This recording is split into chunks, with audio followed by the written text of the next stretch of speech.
Welcome back to another SCP Resurrection reading, researchers. Today we'll be reading Prologue Collection 1, Snakes and Ladders by Zin. Now without further ado, Snakes and Ladders. A lot of people pass through Site-19. The most common movement is the daily rush, from lab station to experiment room to cafeteria back to lab station, with a few detours to the restrooms.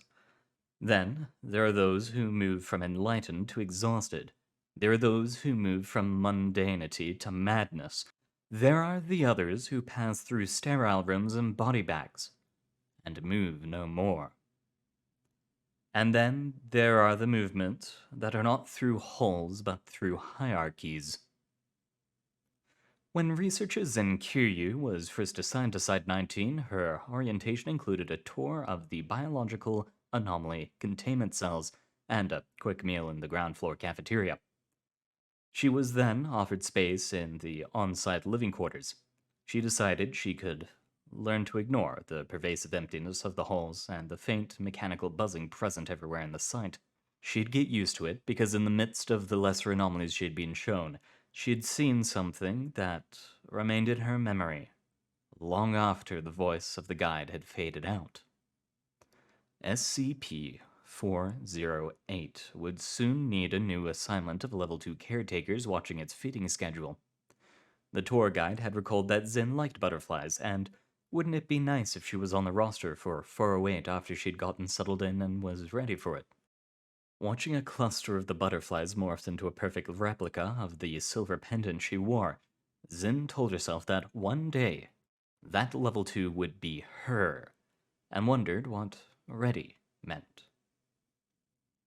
A week later, Zin moved in. She brought the usual necessities and a few personal possessions to stave off the unfamiliarity: a spider plant in a pot decorated with painted butterflies, a gift from her old school friends, a teddy bear wearing a little lab coat, her spare poetry journal.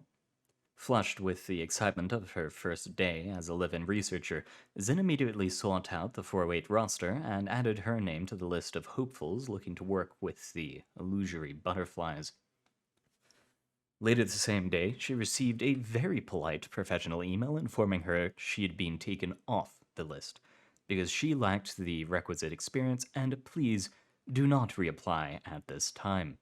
Zin blinked at the email, then closed it, and shut down her Foundation-issued laptop. She picked up her lab coat teddy bear and put it on her head, concentrating on keeping it balanced. She then stared out her window, sulking for the next half an hour. Lack of experience. Do not reapply. Not good enough. The next day found Zin tearing through the living quarters in a mad dash because somehow she had lost 3 pair of socks she must have misplaced during the move-in.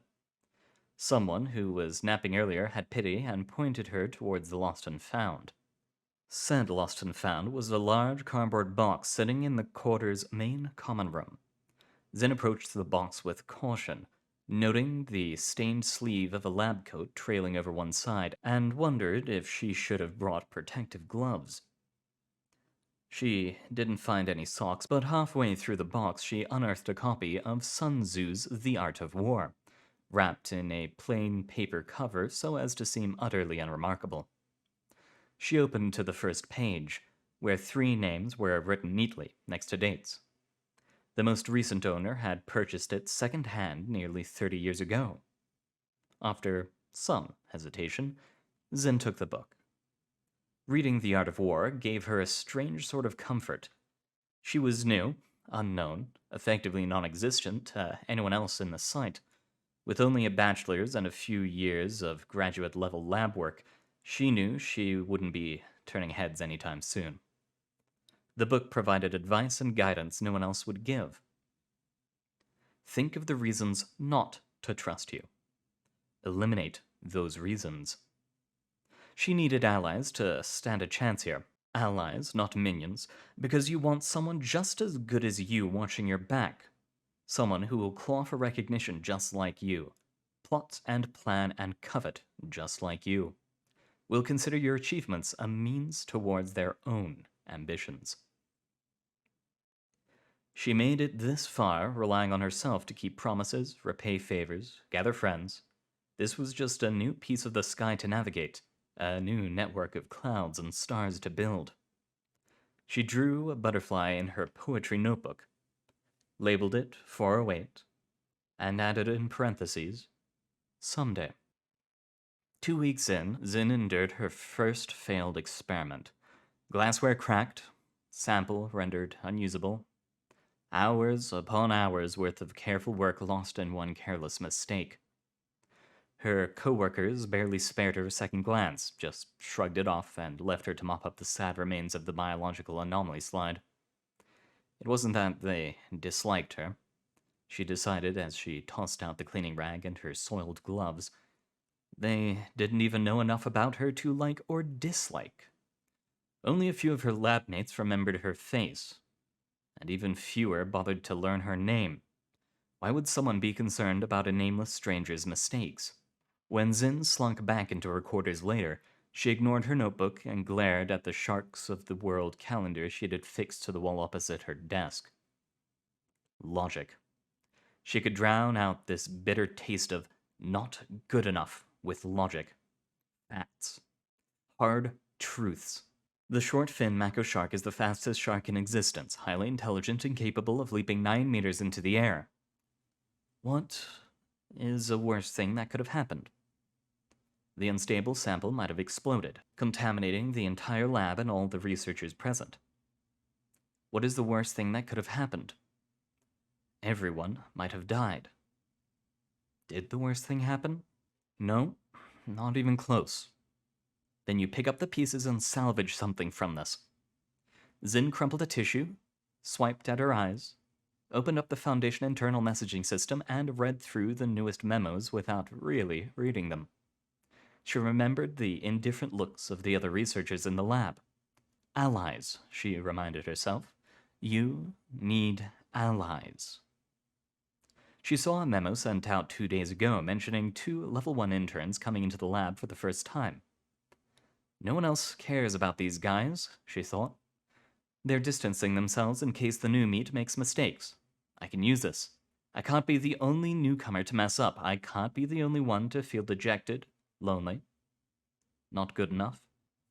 I may be new and inexperienced, but I can still become a mentor, a colleague, a friend. Someone to share stories with. Someone who makes this place less empty, less cold. Zin composed a message to the new initiates. The next afternoon found Zin sitting alone at a table in the site's second-floor cafeteria. In between bites of a sandwich, she was composing a sonnet about the inevitability of failure when someone, one of her supervisor's colleagues apparently, sat down in the seat across from her. I hear you're new to the labs, the guy said as he set down a lunch tray, opened a container of dressing, and proceeded to drown his salad in it. Zin blinked. Yes, she ventured. I am. Nice to meet you, Dr.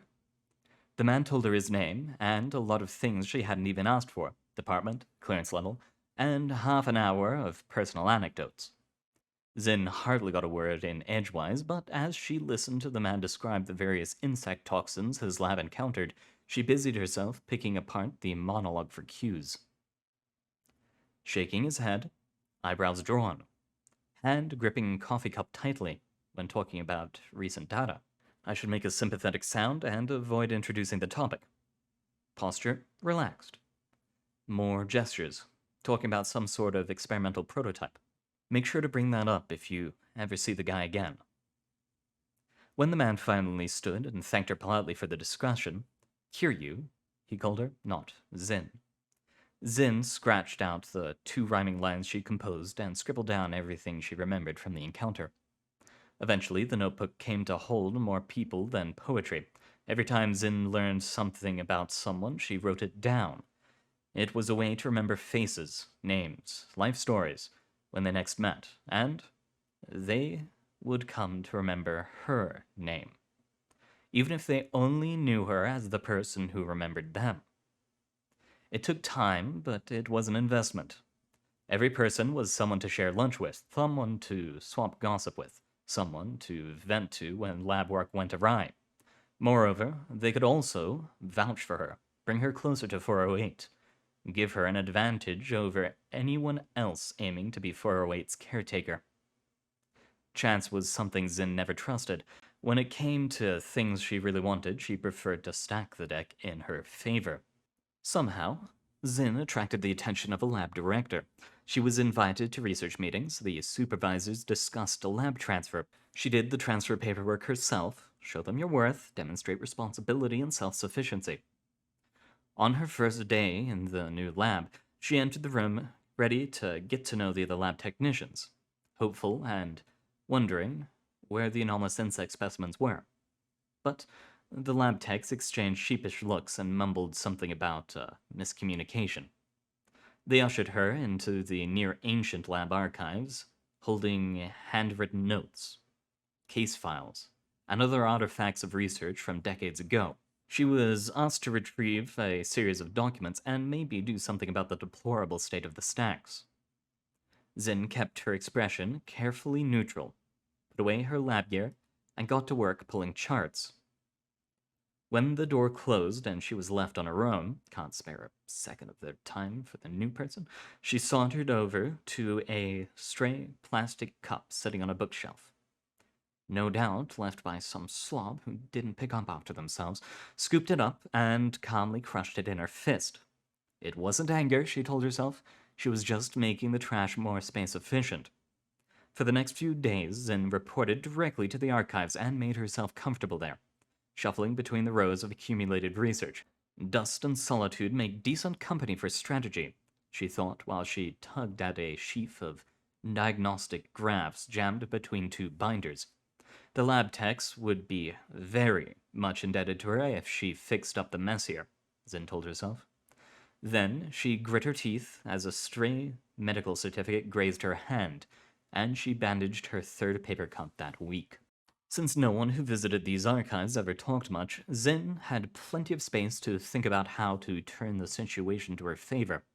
She would do her assigned task well. Better than well. She had practiced searching the shelves until navigating the stacks felt so natural that others envied her skill. Then she'd develop a system to make it that easy for everyone else. There would be no more to gain keeping her here, and no choice but to move her on. It took a week. The lab techs blinked at how simple it was to find documents now that she'd rearranged the previously outdated catalogs. They thanked her briefly and moved her onto the cold storage freezers. It was a step up, Zin told herself. She would handle the dead bugs first and push forward until they trusted her with the living. That night, she opened her notebook and turned to the page with the butterfly. She drew another butterfly below it, wrote the date, and wrote one word. Soon. Let your rapidity be that of the wind, your silence that of the forest. She was mentally reciting passages from Sun Tzu the day she met someone she immediately admired. She had been rearranging preserved liver slices in the communal cold storage chambers, 7 years of backlogged specimens since the last big sample transfer and consolidation, when someone called out her name. Kiryu, is that you? A man stepped between the stainless steel shelving units. He looked about her age, maybe a little older. It's good to finally meet you. Did you know people in the other biolabs call you the Freezer Fairy? She was getting a hell of a lot of mileage out of her practiced true neutral expression, but she was curious. I'm Zin.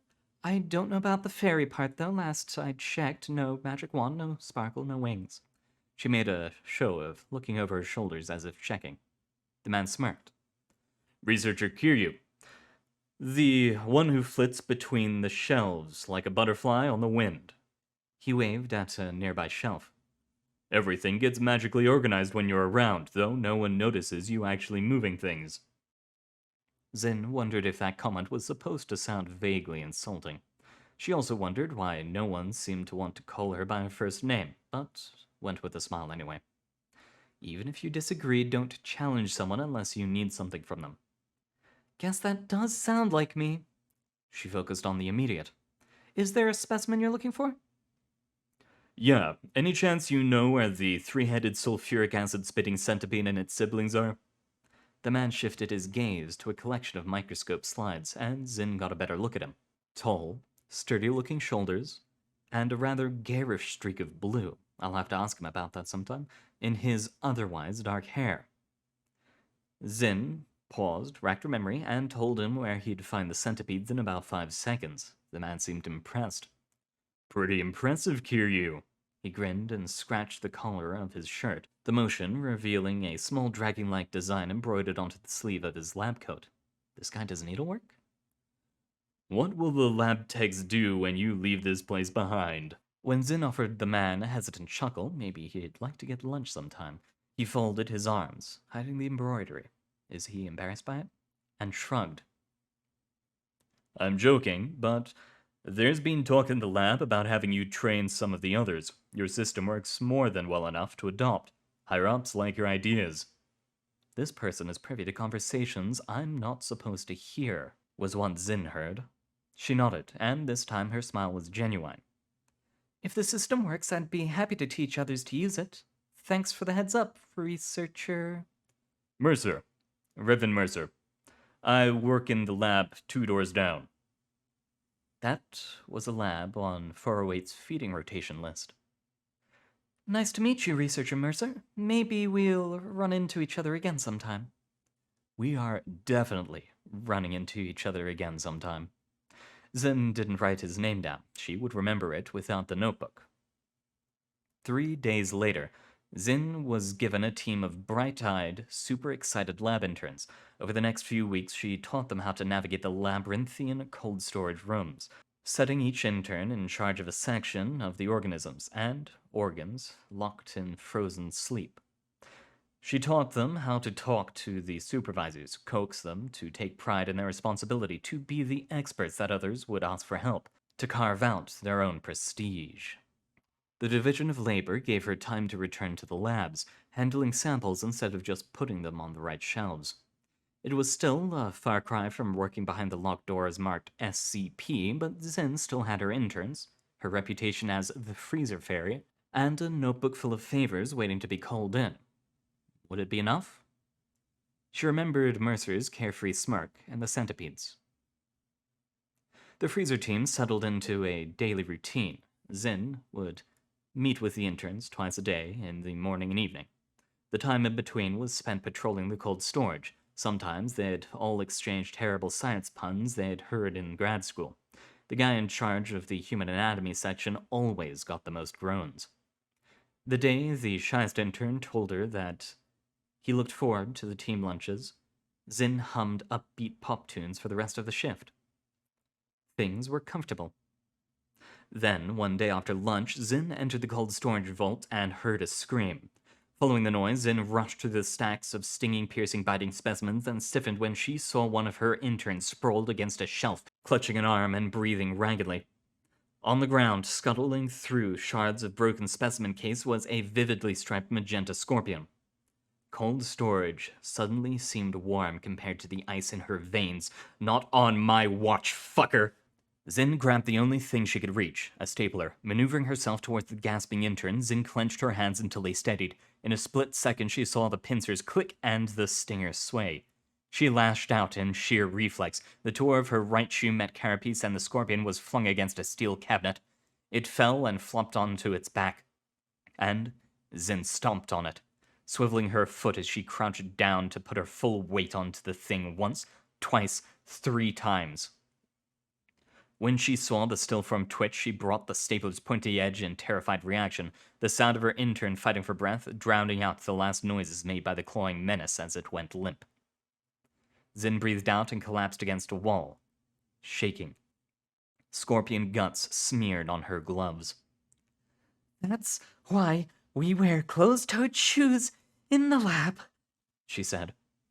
She wouldn't remember much of the next hour. Her interns told her that she'd seemed catatonic as she silently transferred the scorpion's near-dismembered remains into a reinforced plastic container and the biohazard team arrived to clean up the mess. Zin later endured a long and demeaning lecture from her supervisor about the crucial specimen she'd destroyed, her carelessness when it came to emergencies, and her disregard for proper procedure. She should have let security handle it, left the intern to fend for herself, Untrained personnel shouldn't engage. Better to lose one than two. The callousness of the higher-ups left Zin seething quietly for weeks. Apparently, the simple medical kit tucked away in the front entrance of cold storage was supposed to be more than sufficient. Besides, the interns had been trained in emergency procedures, a 2-hour seminar months ago, and a breach that threatened the life of only one person was a low-priority situation. That night, Zin tossed the Art of War back into the Lost and Found box. It was obvious that the freezer interns couldn't count on immediate backup for anything less than a dinosaur breaking out. Zin decided that her team would never again be left in the lurch with only some bandages and disinfectant. She didn't want a med kit in every section, she wanted a specialized chemical kit on every shelf. Unique to the type of anomalies stored nearby, whether poisonous, arthropod, noxious reptile, or rabid mammal. The specialized kits would take months to design a proven process, and even longer to put together. Zin knew that if she worked on a side project, she wouldn't be able to compete for a 408 slot. To hell with it, she thought. Her pitch was met with enough enthusiasm to get her interns kicked out of the cafeteria. The next day, Zin began drafting her proposal. The report was 20 pages long and cost her several nights of sleep. But when the first prototype, Arthropod series, Zin noted with a grin, was handed to her by an amused-looking Riven Mercer himself, she felt like she was finally getting somewhere. Within a year, the kits had been implemented at every lab at the site. By the time Zin had transferred to Riven's lab to begin advanced lab experimentation, unfortunately, Mercer had gone on to work in anomalous object processing, promoted before I could catch up, and the 408 roster had been changed. Her new lab wasn't on the list. A few months passed, the days turned into routine, an endless blur of tests, samples, analysis. Researcher Kiryu. Someone Zin didn't know was standing behind her, someone she was immediately suspicious of, since she was currently in the biological anomaly lab holding a syringe filled with a caustic substance, and the man didn't seem to care about startling her. Yes, sir? Zin capped the syringe and placed it to the side. The motion had become familiar after months upon months of practice. Being interrupted in the middle of an experiment wasn't. I've seen your group's work. Your former interns are doing an excellent job. The man was hard to place. He was a doctor, that was all she could be certain of. She couldn't recall ever seeing him, meaning he had to fall in one of the extremes, newest of the new, or... Zin suppressed a twitch. I'm glad to hear the interns are doing well, sir, she ventured carefully. The man ignored her pleasantries. You're moving up to my lab? Check your memos, move your belongings, find someone to watch your ducklings. Oh, and bring protective gear. I'm going to dissect brains today. I expect you in place in 1 hour, freshly scrubbed. He didn't tell her that they would be dissecting the brain of a deceased reality bender. When she exited the lab hours later, visibly shaken, Zin reviewed what she had learned. Dr. Everett Mann was a no-nonsense man. He was meticulous in his procedures, terrifyingly adept with a scalpel, and her new supervisor. The next day saw her analyzing the brain slices under microscope. Successive weeks led to the generation of pages upon pages of complex diagrams, sketches, figures. With so much data came the possibility of manipulation, practical manipulation, man promised, and the engineering of new anomalies, now fully understood. Further time spent with Dr. Mann revealed an almost worrisome fascination with the esoteric structures of the once anomalous cadavers verging on mania. Though some of his beliefs were rather unorthodox, he held to them fiercely and with self-assuredness and envied. When Mann was in these excited phases, usually pacing around in a lab coat splattered with the evidence of successive dissections, Zin listened raptly to his theories and scribbled out pages and pages of notes. 6 months into her tutelage, Zin was granted her first pet project. Kiryu, I want you to take what you've learned and make something, Mann said. Give it a form and give it a will to obey. You will be assigned 10 lab assistants, and you have authority to make requests for materials, which will be approved or denied as I see fit. That night, Zin tore out the notebook page with the butterflies and taped it to the wall next to the calendar. Without hesitation, she crossed out the 408. A few years passed. During that time, Zin ended up discussing her pet project with almost everyone she met. It started out as small talk when people asked what she was up to in the labs, but the excitement in the replies came as a shock to her. People from all sorts of departments offered to help out, and to Zin's surprise, turned aside her insistence on repaying the debts. Raw materials? Level 2, full-time researcher, anatomy and physiology department, the guy who remembers the day of the week based on the color of pen in his lab coat pocket. Enthusiastic, my favorite intern from the old team. Researcher Kiryu, it's been forever, I got promoted, just like you thought. Remember, you called me the Viceroy of Viscera because I was in charge of the organs and storage? I miss you big time, yeah, you and your dumb bug jokes. Come on in. We just got a new Bender Brain. A framework. Level 3, senior researcher, biomed engineering department. The lady with the painted nails, easygoing. I liked listening to her talk about the latest site news. Oh, hey, Ryu. Good to see you again. You should visit. I'm pretty sure there's a deceased 408 sample sitting around in my lab somewhere. More than enough for a cell swatch. Thanks so much for teaching my BME techs your system, by the way. The archives and freezers haven't been so neat in decades. Power? I need some way to keep this thing alive and living. Level 4 lab director jumps between 3 departments, the older woman who likes soft cloths used to clean eyeglasses. Stately. I looked up to her when I first met her. The crystal bends light, see? You can work the wavelengths into whatever pattern you like. Test them out, Kiryu. That kit of yours saved 2 of my fingers last week. Well, how do I make the things process, learn, adapt, obey? Level 4, Lab Director, Research and Development, the guy whose projects are all ongoing, has yet to bear workable results, who ended up using his own cells for his experiments. Meditative. He understood how I felt when everything was stagnating. Here, my research notes, an old man's rambles. Make the most of them, Miss Kiryu, and thank you for listening. Bit by bit, department by department, the pieces of the puzzle were mapped out, assembled, and put together. When Zin held her first complete whole unblemished magnum opus, a painted lady butterfly shimmering with wavelengths of light arranged in the patterns of reality bender cortical columns and infused with her own cells, her own DNA. As she watched the luminescent wings open and close as the butterfly regarded her serenity, faces and names passing through her mind as she remembered the collaboration that had brought her to this point. She felt worthwhile, meaningful, ready. Hello, she said. The butterfly tilted its antennae slowly, steadily, brought its front legs together with each contact tap, a syllable of sound. Hello, Zin. All right, and that's all we have time for today. Thank you for coming, dear researchers. As always, it's an honor to be able to read for you, and to see you all again in the future. Good luck out there.